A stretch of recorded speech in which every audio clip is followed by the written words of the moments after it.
So let's move on to our final question. We don't have to discuss it for too long. And that's really looking or thinking about what society or our world would look like if monetary exchange was replaced by exchange methods that didn't involve exchange media. In other words, what would the world look like with non-monetary exchange? And in fact, what do we mean by non-monetary exchange? Today we've talked about ledgers and we've talked about vouchers, but all the time we have just been talking about currencies of various kinds, whether they're electronic or virtual. But there are many other ways of exchanging things, and I think we should take these into account as well. I mean, things like gifting, bartering, swapping, commodity exchange, local circulating currencies, there's time trading. And then under the heading of record keeping, we have mutual credits, we have time banking, we have credit clearing and offset accounting.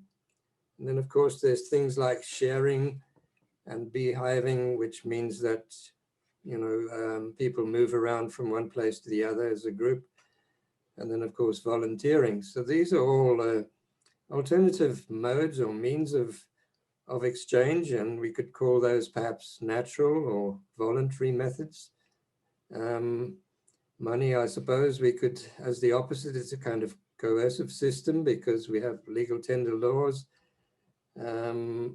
Will talked about, you know, the government not even approving of barter and wanting to force everybody to use money. And in a sense, these monetary systems, as we know, they're predatory. You know, even the modern forms in blockchain and cryptocurrencies, a lot of these things, as Will has explained to us, they're just ways of making money ultimately. So how would a world adopting these different methods, how would it look? I just want to put forward a few basic notions. And I think probably the most important is that these are modes of exchange that are not forced upon us by governments or not provided by profit-making enterprises like banks.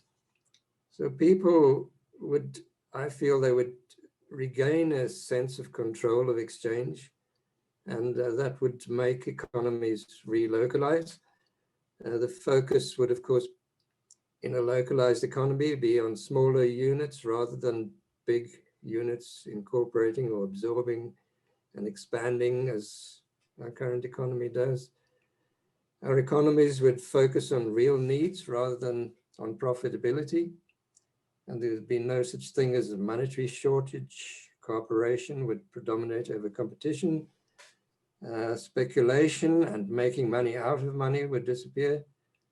I would believe that the pace of life would be slower because we wouldn't be chasing after this supply of money that's in short supply. Production and consumption would remain constant and balanced. There wouldn't be this urge to produce junk just to make money. People would be more in control of their lives and not be driven by monetary concerns, and so on and so forth. They could probably think of hundreds of things. So yeah, it'd be good to hear what others say about this. And Will, you've already said something about how it affects the communities by introducing these alternative currencies, how people's attitudes begin to change and so on. Yeah. So yeah. What comes to mind is just, you know, when in some communities, we see sort of these loops forming where they don't need the currency anymore, right? Like they sort of like realize that this is a steady loop. Like this person is always doing the haircuts and this person's doing the tomatoes, and you know, and it's like they're on a ship together, and they've just kind of realized that all of a sudden. And some older communities, like if I'm, you know, going to a kibbutz in Israel, for instance, that's been around for 3 or 4 generations, like some of them, you know, they have enough of, you know, alarm bells to ring if someone hasn't taken the goats out, you know, like they've figured that out. They don't need a currency to do their chores as a community group, right?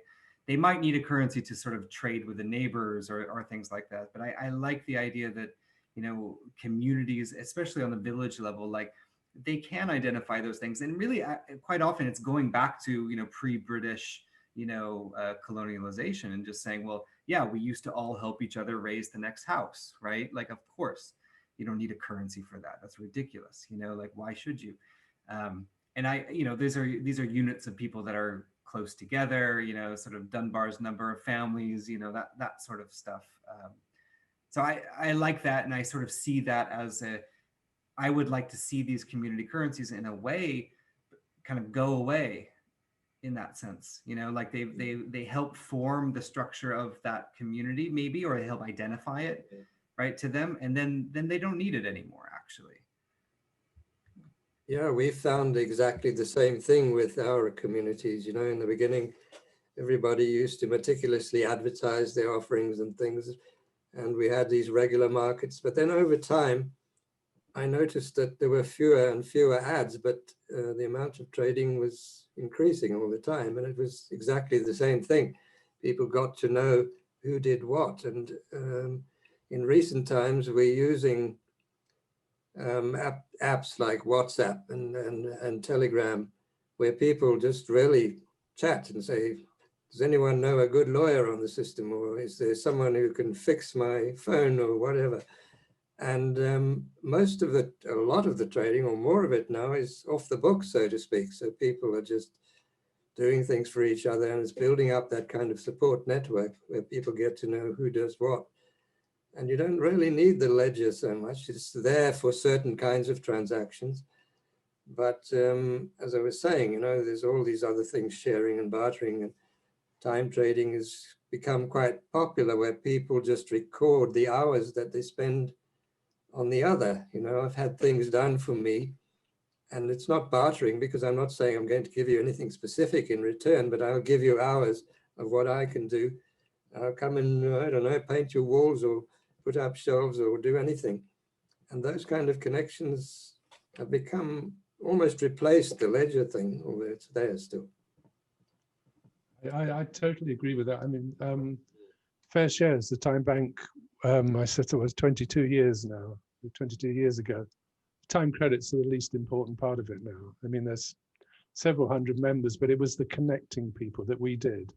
And they're doing things together, so they built the trust between them. And the time credits themselves, they encourage new people and they attract funding, which we need, because we've got some quite difficult multiracial communities, inner city communities we're working in, and people need a little bit more encouragement perhaps, or they're a bit more divorced from, you know, pre-colonial days as people in Kenya.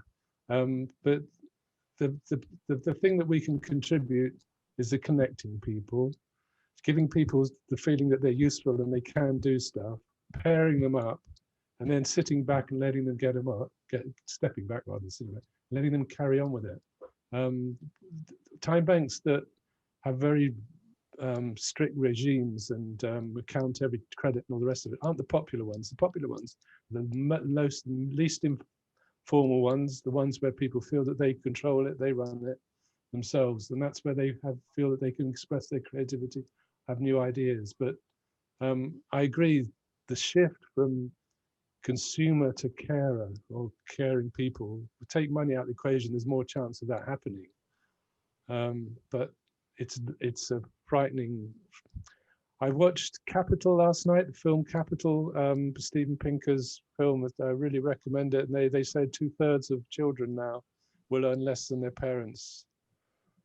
That's a frightening prospect, isn't it? And if people have money as their sole feeling that that's what I've got to aspire to, so we really must encourage more of different types of exchange. And prevention, I think the key that would be different, if once people are connected and caring, they prevent some of the worst things that are happening in the local area. Where people are neglected and isolated, those things get to crisis point before the system comes in and intervenes, and it's often too late then. So I think we have a massive effect on preventing things happening. Yeah, anyway, that's my 2 pennyworth. I was just wanting to follow up with what Will said about the types of communities where, I mean, here it would be the Amish communities, but how would we work on building communities like that in the city? I mean, maybe it'll work in rural areas where there's not too many people and they all get to know each other, but how do we build that trust in a large metropolitan area? You know, like, how would we handle that if we want to go back to community and helping each other and caring and preventing all these things like the domestic violence watch thing that I'm working with, that issue, and social isolation that Edgar is very particular about. Those things, I mean, it prevents so many disasters, but how can we do that in a large city versus a smaller suburb?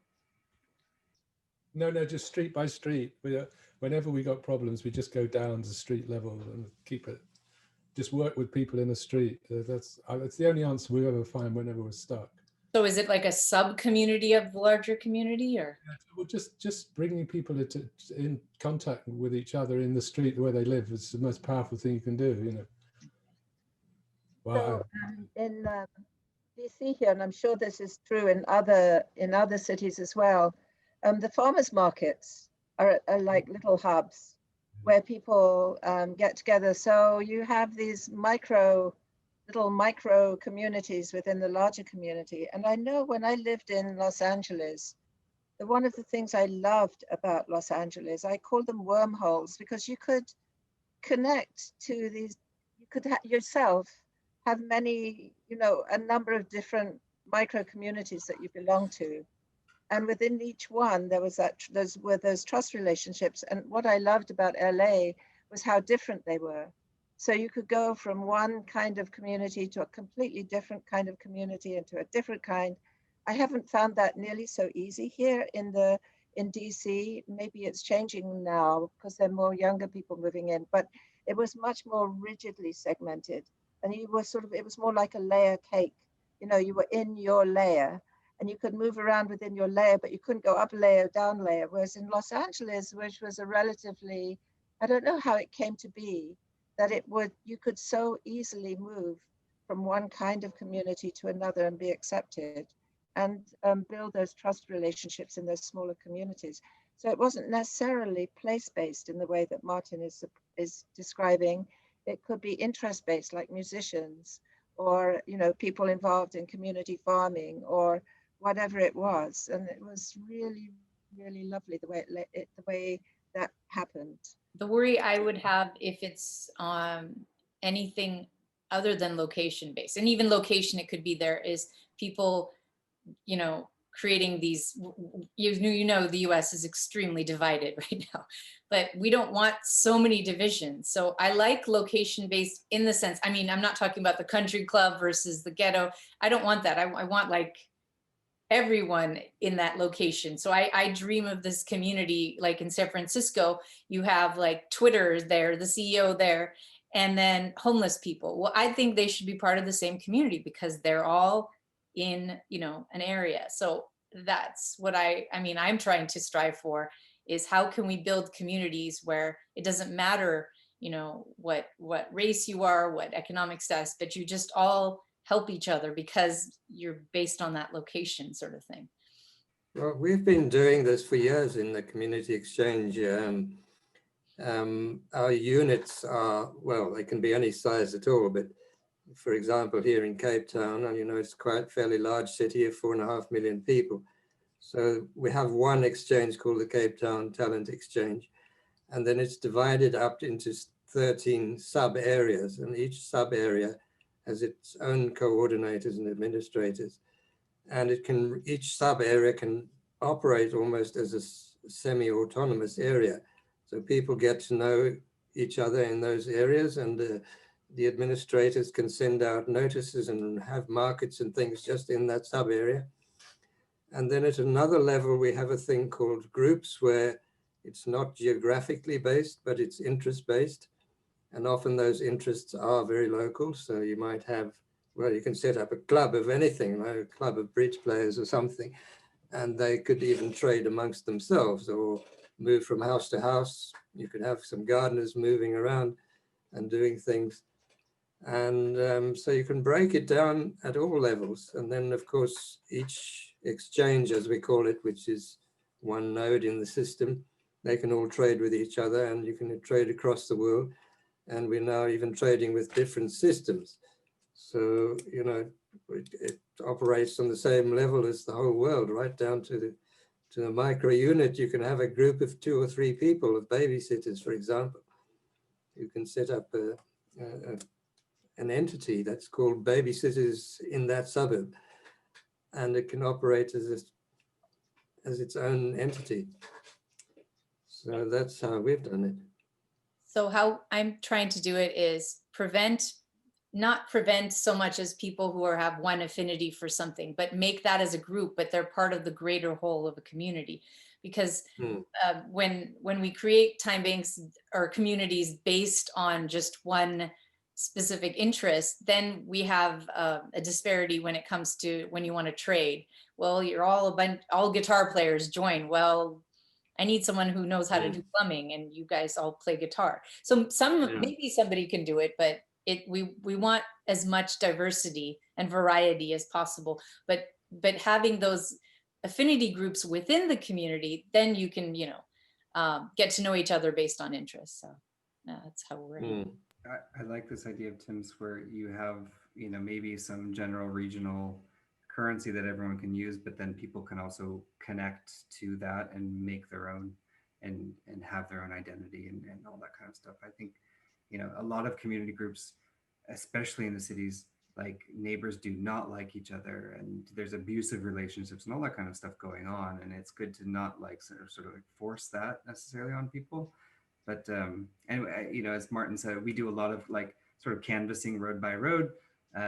There's chamas here, which are these like women's groups, which are almost everywhere. And then there's churches as well. Every once in a while, we get a pastor or whatnot that is very excited about the concept. And those have done very, very well if there's the intention behind that. And it's not just, you know, the church is just sucking money out of the community to buy cars and stuff, which is very common as well.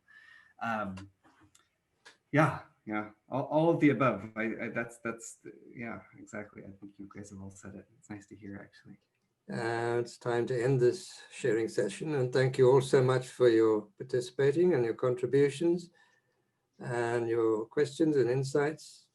So let's just close with a final word from Will and each of our panelists.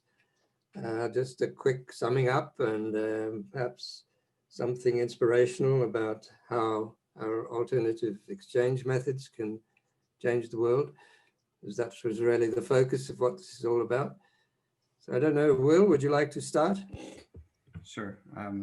I think the simplest thing that it's kind of come down to in terms of how do we explain what this is, and we get a lot into just the golden rule. It's just, you know, help people as you would like to be helped. And, you know, to enable a community to sort of visualize how they are already helping each other, or how they could sort of transcends even the concept of money itself. We don't necessarily need it once we get there. And so I really enjoy that as a learning process in the community. And I'm really excited that groups like the World Food Program and Red Cross are actively starting to see this as an intervention.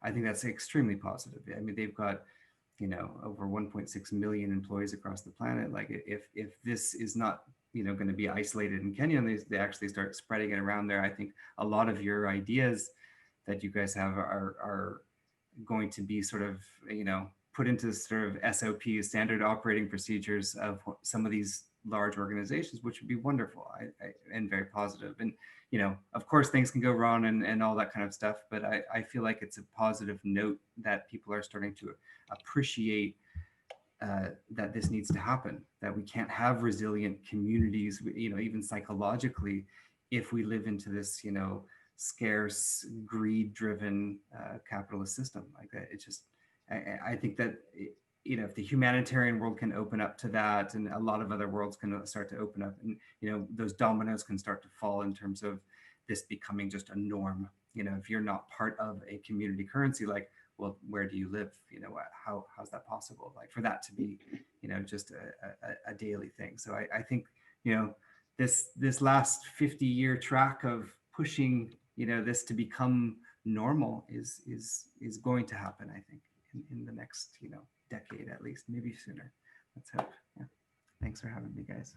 Martin, would you like to? I like the idea of doing unto others as the baseline. We have an iron rule in Fair Shares about never do things for people they can do for themselves. Given the tools and the opportunities, if they can do it for themselves, we make sure they can, because they always come up with the right thing. Well, not always, but mostly come up with the right thing. And I think underlying what we're talking about is this thing called solidarity, the experience of solidarity.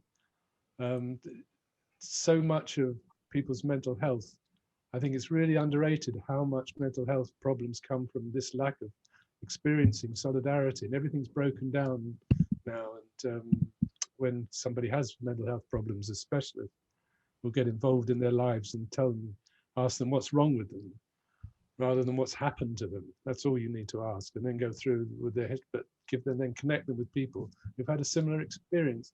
I'm not saying there's a need for psychiatric support for serious problem, mental health problem. And experiencing solidarity is so good, important for our mental health, and so much of society goes against it. The collectivism is seen as a rude word in the UK, So well, anyway, yeah, that's all I have to say. Christine. So I've just loved this conversation. Thank you for bringing those questions to the table, Tim. They were really, really interesting questions, led to lots of learning. And Will, it was so great to have you as a guest. Thank you for being here and sharing. Opened up lots of thoughts. And the one that I found it all inspiring, actually, but the one thing that I found myself tracking over and over through this conversation is the relationship of information sharing with exchange, and how in our money systems we've actually eliminated an awful lot of information sharing about ourselves. We just hand over the money and we get the thing, and we don't share information about ourselves with one another. And I found myself thinking, so much of this is based on actually sharing many levels of information, sometimes more associated with the exchange, and sometimes more associated with who we are and what we're experiencing.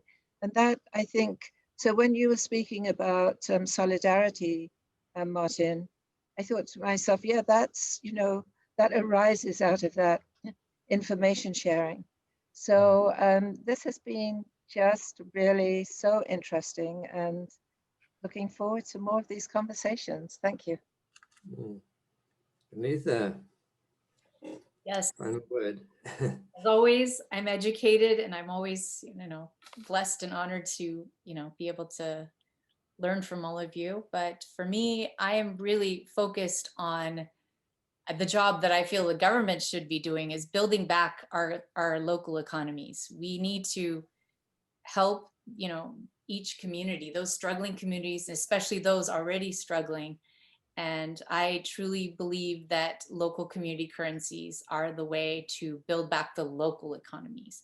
Because the malls, if you notice, these malls are all closing, and if we don't build some sort of local community currency, we're never going to see that. Amazon's will just get bigger and bigger and bigger. They were, the big tech companies were the winners of the pandemic. So that's not right. Everyone is suffering during this time except these companies. And by bringing these local community currencies, I truly believe that we can bring back small businesses, local businesses, and people to go back to the stores locally and shop and all that, obviously after the pandemic. But that's what we got to focus on right now. Hey, Edgar, your final word. Well, two things have been going through my mind. One is the power of connectivity. It's not the thing, it's the connection. And it's sort of like, how do you build and expand that connectivity, but give it substance? The other thing I found myself thinking about was, we have a different model in a field called education, where we use a currency called credits and certificates and credentials, because the need to keep going, I don't think the need to keep acquiring physical stuff in order to build community is my notion of utopia. And so I think that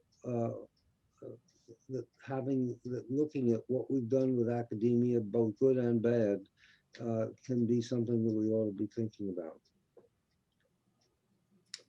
Okay, great. Thanks, everyone. That brings us to the end of this sharing session. If you've been inspired by this session and want to learn more, and we hope you will, please check out communityexchangealliance.org or on Twitter at @com_exchange. You can join us as an individual, a network, a platform, or as a community. You will find notices of our upcoming sharing sessions and more information about the Alliance. Thank you once again, everyone. No, I don't want to waste what's left.